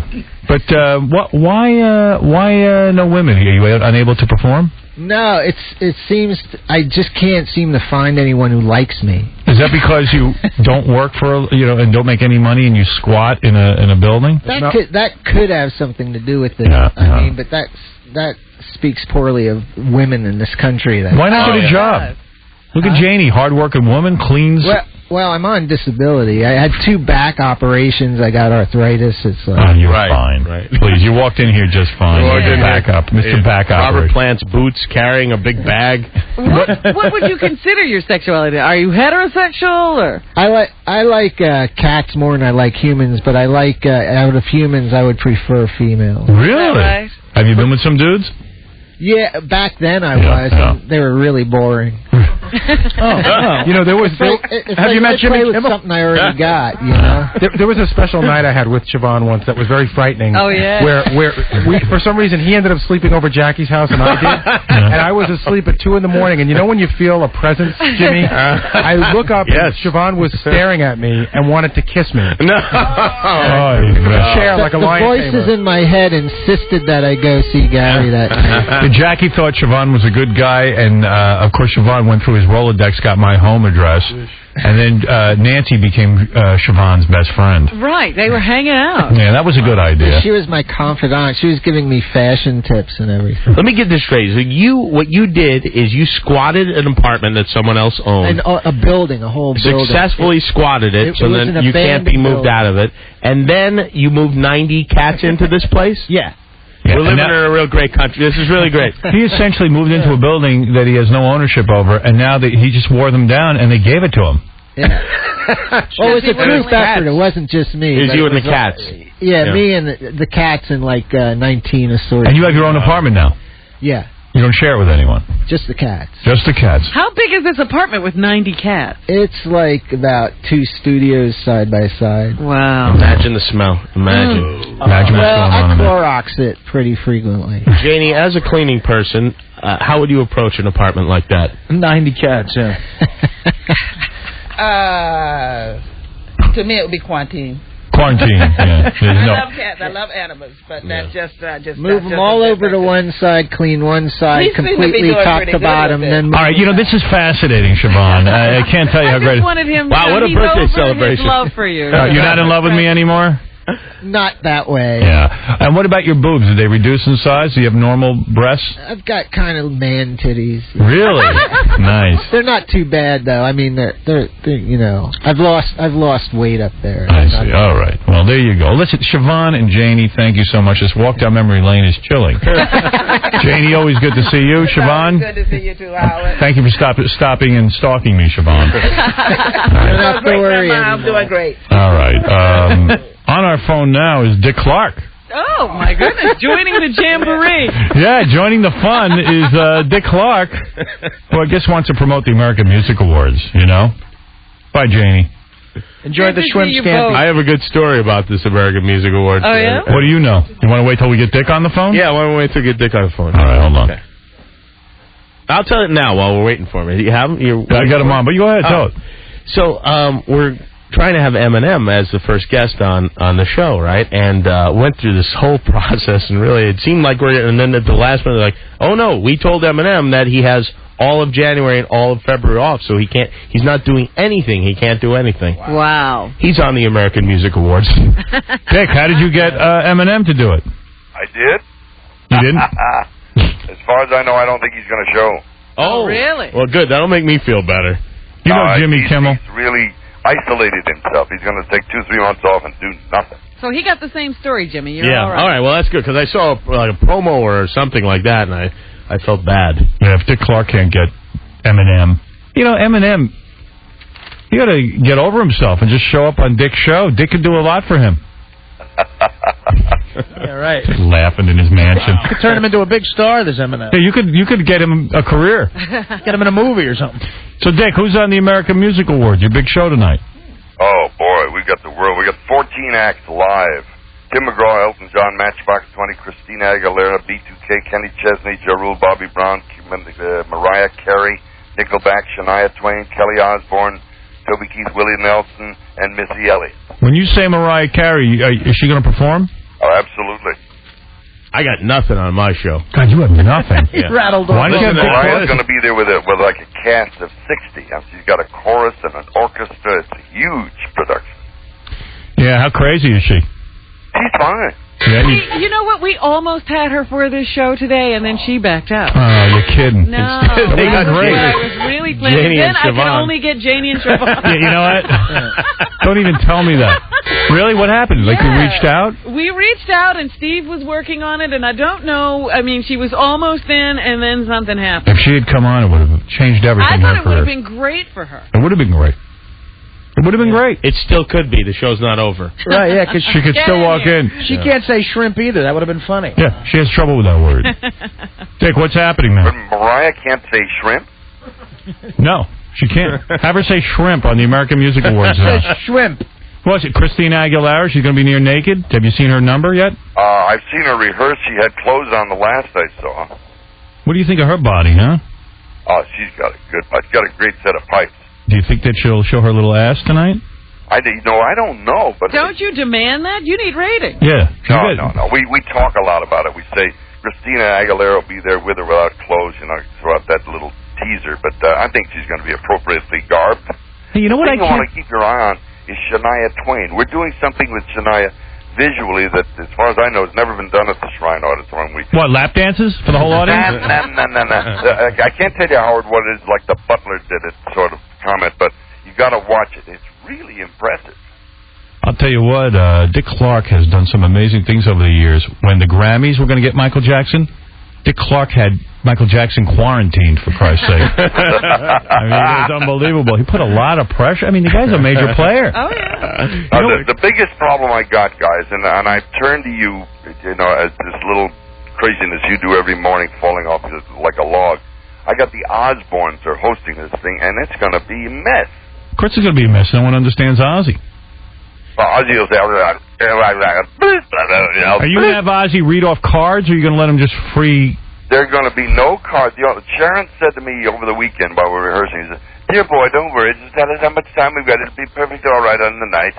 I'm saying, oh, my God, help.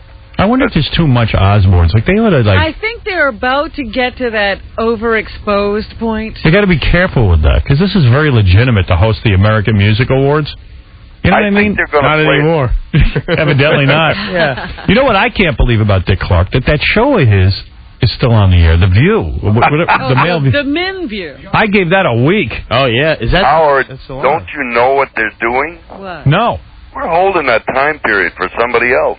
Oh, you're kidding. They are getting rid of They got no eyes to renew that show. Oh, that makes sense to me. I was like, how the hell? Who cares what Danny Bonaducci thinks? No. They renewed it for another year, and I said, wow, this is a miracle. And then several stations dropped it. They put it back on. If this thing stays alive, it'll be a minor miracle. Why? Is it failing miserably? It's not doing all that well. It's hanging by a thread. I know, because I watch it. I go, who the hell's watching this thing? Yeah. I've never gotten through one show. No. As in its defense, in some markets, it's gone through the roof. Really? But in some markets on doggy stations, it did pretty well in New York at noon, and then suddenly they put something else on. Yeah, I could not believe. They do that all the time. And I said, man, Dick Clark's got the touch of he's got the Midas touch. Hey, I don't produce this one. I'm just a hired hand. No, I understand that. But I'm just saying, I was like, Mike, I was in the gym the other day. I look over on the TV. I go, man, who the hell is watching this show? They were doing some weird judge thing in court, in a fake courtroom. Oh, the love court. Yeah, the love court. And I went, what the? I go, what's going on in America? I go, you've lost your sense of humor, Howard. Yeah. No, I haven't. He still has it. That's the problem. I heard a story. By the way, I'm glad the show failed. I mean, I am. That shouldn't be popular. Yeah, that should not be popular. You know it, and I know it. No. Well, I'm just speaking to you frankly. I think it probably has a chance of survival, but at the moment it's been battered. Yeah, I mean, if you four guys were at a party, I would run away from it. Right. In fact, you wouldn't go to that party. I like Dick. I won't go to a party with Danny Bonaducci and that other guy on there, Mario Cantone, or whatever it is. Or whatever it is. Mario Lopez. Mario Lopez. Every woman in the world is in love with this guy. So why does Howard need to be at a party with him? But Dick Clark, I got a lot of respect for. I would go to a party with Dick, but not with those other guys. I heard something about Dick. Perhaps you can confirm or deny this. Dick is notoriously tight with the money. Is that true? That is true. That's true. I heard that what Dick will do as a regular practice, and I don't know that this is true, but is he'll buy a coach plane ticket and then show up at the airport. And when he gets to the line, he'll go in the first class line, and they'll say, we have you in coach. He'll go, well, I'm not in coach. And they'll go, of course he must not be in coach. He's Dick Clark. And then they'll bump you up. Dick, any truth to that? True? That's an urban myth. Is it? It's true. You've heard it before? I've flown enough miles so I get a lot of free miles, and everybody else usually pays for it anyway. Well, Dick runs a production company like nobody does. I mean, he watches the bottom line. And what he'll do is he'll snap up a whole bunch of good shows. He'll pitch them, and if the networks pick them up, he produces them quickly and efficiently and well. I mean, the guy's got a good business. And does he have something to do with that American Dreams that's now on NBC? Yeah, Robin, I'm glad you mentioned that one. Because that's getting a lot of critical acclaim. Yeah, and it's hanging in real good on a Sunday night. NBC hasn't had numbers like that in the last 10 years. Hey, Dick, there's a dude on the phone says he hates you. I got to find out why someone would hate you. Oh, boy. Hold on. Let's see, though. Why would you hate the guy? Maybe because he's filthy rich, but Ed, why do you hate Dick Clark? Oh, he's just a loser. Retire already, please. But why, though? He's successful. Oh, you always see his face on the New Year's Eve. Please give it up, because let me tell you, he adds nothing to the show. All right. I tried to watch it with my wife. I said, this guy, he adds nothing. He didn't even know who the stars are. He's stuttering over his own. Do you even rehearse? Do you prepare during the year, Dick? Dick, do you rehearse the show? Is this a real phone call, Howard? Or Yeah. No, it really is. I can't. You know what it is? He's such a phony. Even on that blooper show, all his laughs are fake and phony. We see right through that. Dick, what about that? Are you a phony? I have a feeling, Howard, that this is a fake phone call. Because no one can hate Dick Clark. It's your brother. No, it's. I can't stand you. Actually, that's terrific. That was Chubby Checker. Hey, let me tell you the story about New Year's. Remember the year I called you when you had your pay-per-view New Year's? Yes. And you were promoting the Daylight Sound. I called, Howard, give me a break. And you were kind enough to put me on the air. Well, Fox for years has been, talking about doing a New Year's Eve show, and they finally did one with Ryan Seacrest this year. Right. And we got the numbers in. We beat Jay Leno 2-1, Letterman 3-1, and Fox 5-1. Well, there you go. I mean, how can you argue with success? I mean, seriously, that's pretty damn good. Yeah. Well, I'm just. You toppled the mighty Ryan Seacrest. Daily at me. It's amazing when you can beat a Ryan Seacrest. a talent like Ryan Seacrest. Yeah. You got to be proud. I mean, really, Dick. You don't throw a Ryan Seacrest at a Dick Clark. Is what we're saying. But Robin, the fun part is you showed him. The fun part is.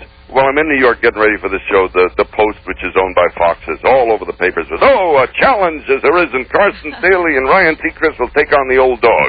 Well, hey, the old dog showed them. Brother, here it comes again. The old dog showed them.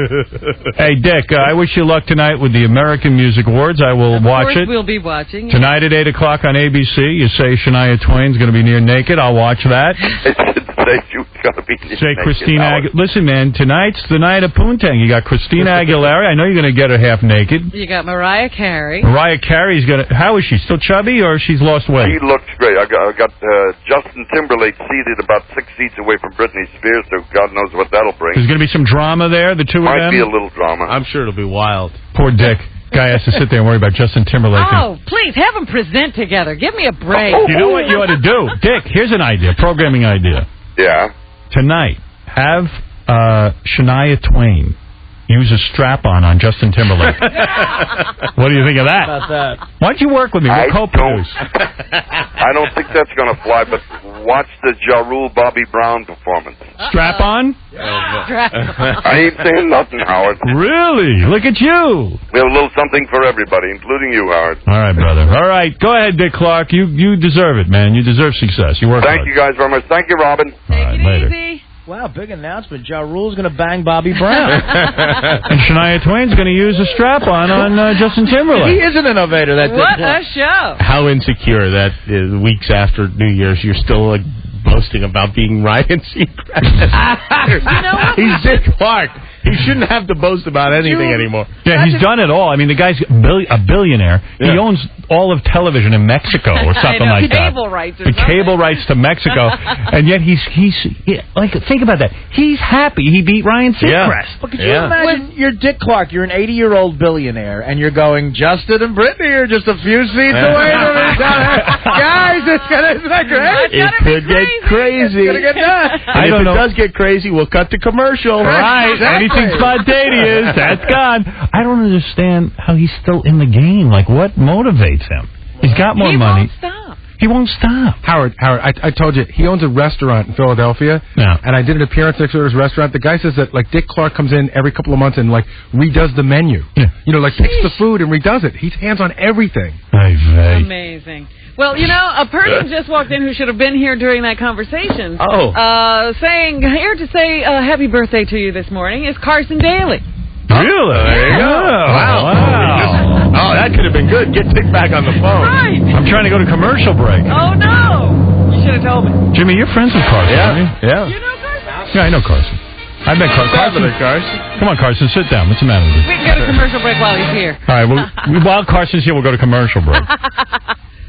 Sit down, Carson. What's the matter with you? What's happening, Holmes?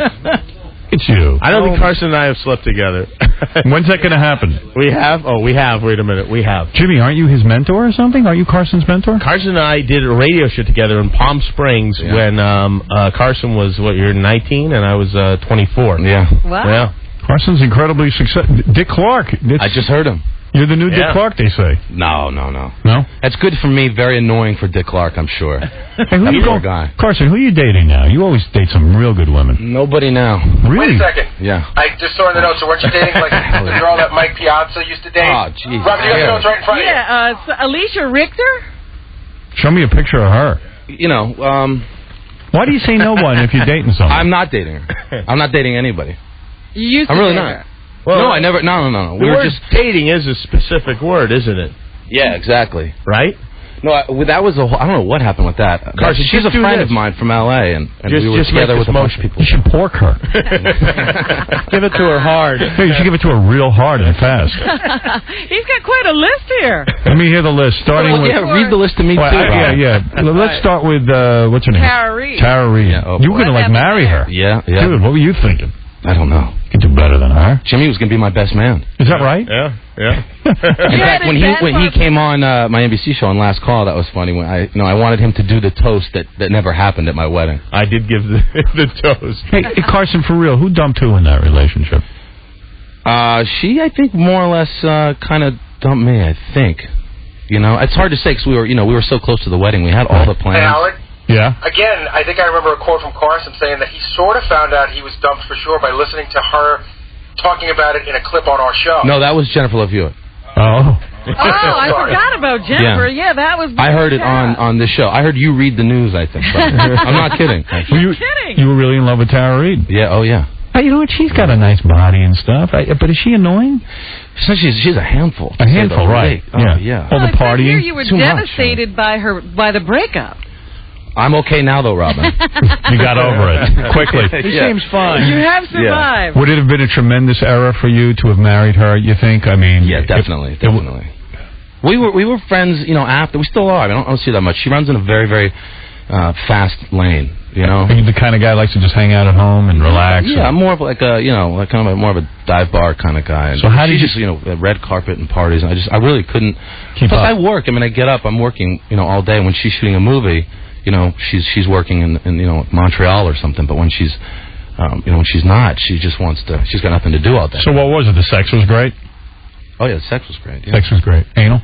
I think that happened. I got to tell you, it's very weird for me right now that Carson and I are on the show with you together on the radio. Why is that? Because we did a show together for a year and a half, and it's just I mean What's great is hearing you with him, because the way that Howard makes you feel, and every guest, the way I feel right now with Howard, is how you made me feel. But I would listen to you from L.A. in Palm Springs. I could barely get reception, and it was only on a certain street. And if I hit that spot where I could hear you, and you were in a commercial break, the whole day was ruined.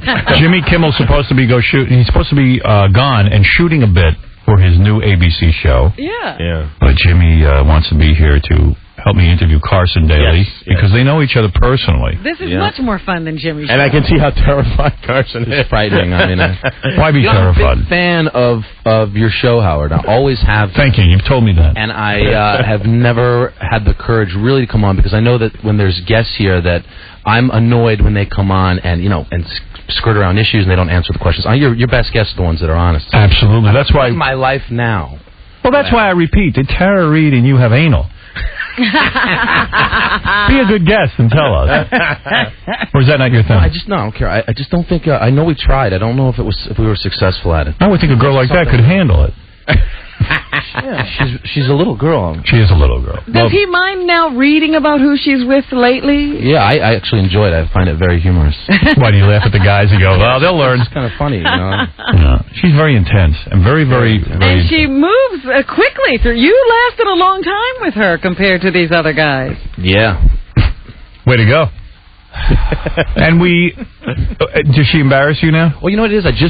She's in the new NSYNC, the kid that she was going out with JC in the video, which I didn't even realize. I was doing TRL the other day, and I came out of the video. That's been the big issue, is that these ex-girlfriends end up going out with these other musicians and stuff, and they have videos that end up on my show. Yeah. And I have to play them. Most people don't have to deal with that. Here comes Stuttering John. Hey, Carson, I heard Tara Reid, after she broke up with you, then she had to do your show, right, to promote something? Yeah, American Pie 2. And that was really uncomfortable, right? Yeah, it was, yeah.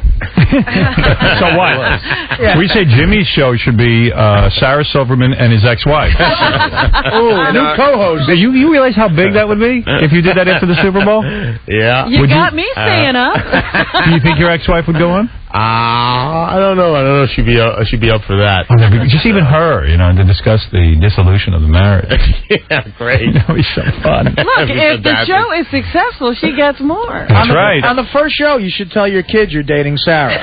Oh, that is a show. So we learned before the commercial. Let's get back to Carson. Yeah, let's not. We learned that you learned to masturbate from Jimmy.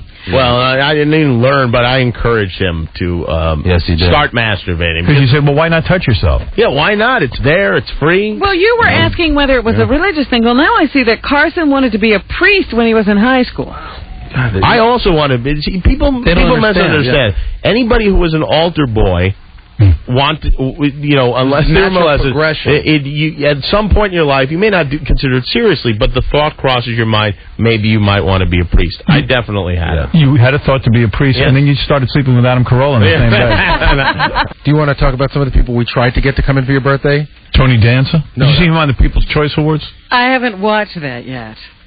Tony Danza was the host.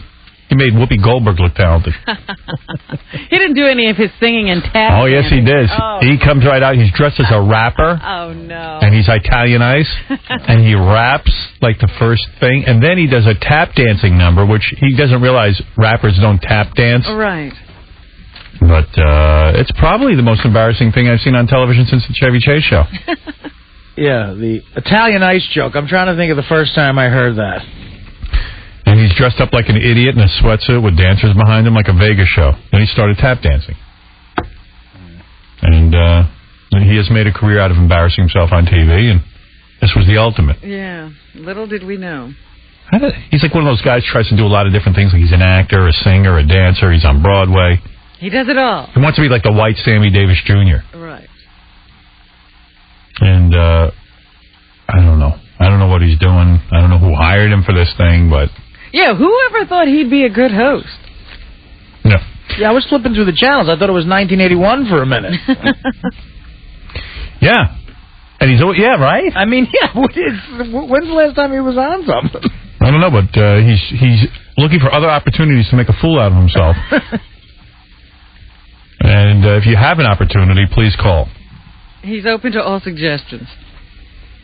A couple of the winners at that show, which is just a fake show just to get people to show up, was Katie Segal, John Ritter for 8 Simple Rules for Dating My Teenage Daughter. Are you serious? Yeah. Which is Who's the Boss 10 years later. You know? Yeah. So John Ritter and Katie Segal are the stars. And that show won an award. Katie Segal. Jennifer Aniston won for Best Actress in a Comedy. She showed up? She's one of the few celebrities that showed up. Most celebrities didn't even bother to show up. And she was limping. She was walking with a cane. And she never said why she was walking with a cane. She just walked up with a cane. Maybe Brad Pitt's banging her so much she can't walk without it. She'd have 2 canes if I was dating her. You know what? I read something in the tabloids this week. She'd have 2. She'd be a double cane. She'd have 2 canes. Oh, she need a walker. He was banging her in the audience just before she walked up. Well, I read something this week that she's laid down the law that he has to stop walking around the house naked in front of the help. Oh, I thought you were talking about the article where he has to stop smoking pot so they can have a baby. No, that was a while ago. Now he's just got to stop walking around because people who smoke pot never can have a baby. Yeah, why would you have to all stop those pot smokers are barren. Yeah, and Mel Gibson won Best Actor. And it's depressing looking at Mel Gibson because he's old now. You know what? I saw an old movie he did with Diane Keaton not too long ago, and he was beautiful. So there were a couple people that Robin and I were trying to get for you, some old friends of the show. First, Crackhead Bob we wanted him just to stop by, do a quick flyby. He turned us down? Yeah, he was thinking it over. I told him he wouldn't be a regular on the show again. It was just to stop in for Howard's birthday, but he just, he still loves you, but just didn't think it was a good idea for his health. So we were so bad for him, apparently. Yeah, Hey, whatever. We tried to track down one of the hot chicks that used to be on our show, Kimberly Taylor. What happened to her? We can't find her anywhere. Wow. Didn't Ronnie have a beat on her? Yeah. Well, first I called Penthouse Magazine, and they were like, no. We know nothing about her. Really? Yeah. They were like, please, we have a hands-off policy. Yeah, they said really? It was a bad split with them. Not amicable. Yeah, and then there was a club on Long Island. She used to book bachelor parties, but I called that. She hadn't worked there in a couple of years, and they think she's down in Florida, married now. Oh, okay. And then we tried to find Bo the lesbian. Oh, wow. 100 years ago, but we I couldn't. thought that would be fun. That would have been funny. Didn't even have a clue where to find her. It might have been more fun than Siobhan. Well, the only people we could get a hold of. Wow.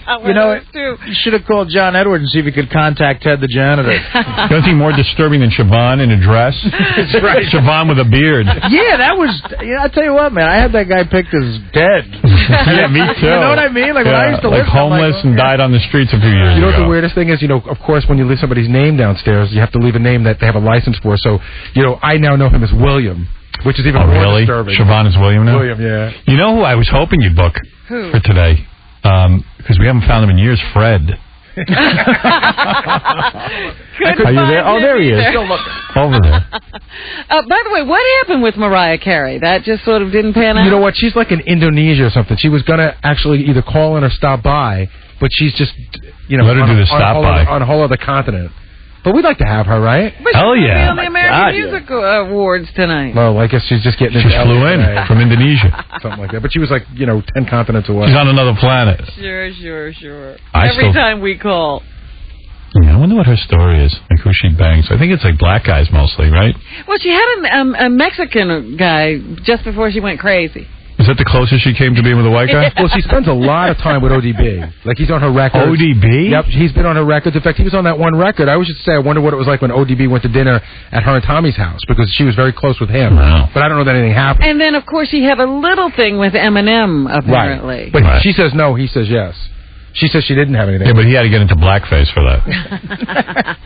Hello there, Mariah. Hello there, baby. Time for your sexual awakening. Get over here.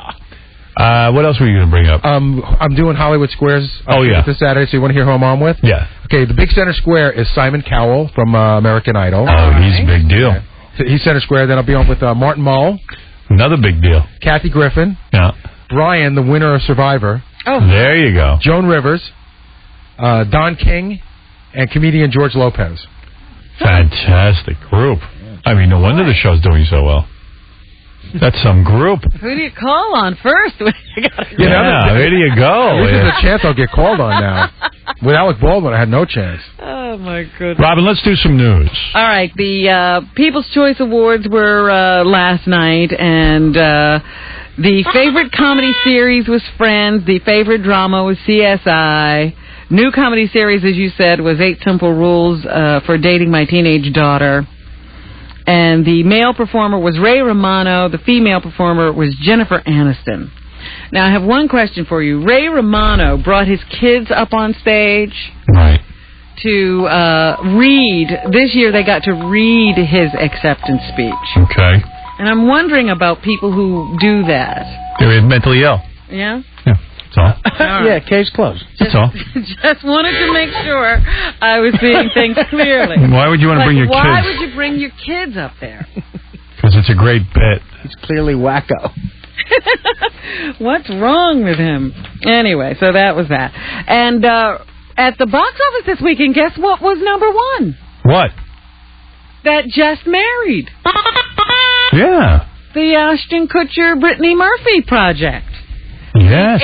$18 million at the box office.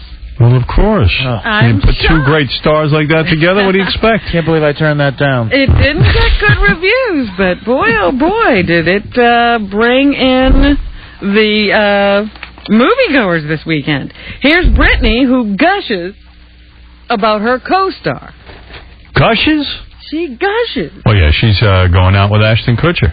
Anything else, Rob? Drew Barrymore is in the Confessions of a Dangerous Mind, the George Clooney project about Chuck Barris. That I walked out of that film. It was unwatchable. Wow. Thank you, Spike. Very upsetting. It's a Spike Lee joint, folks. It's a swimp movie. It's about Edward Norton. All right, Robin. That's what's happening. Thank you, and we'll see you tomorrow.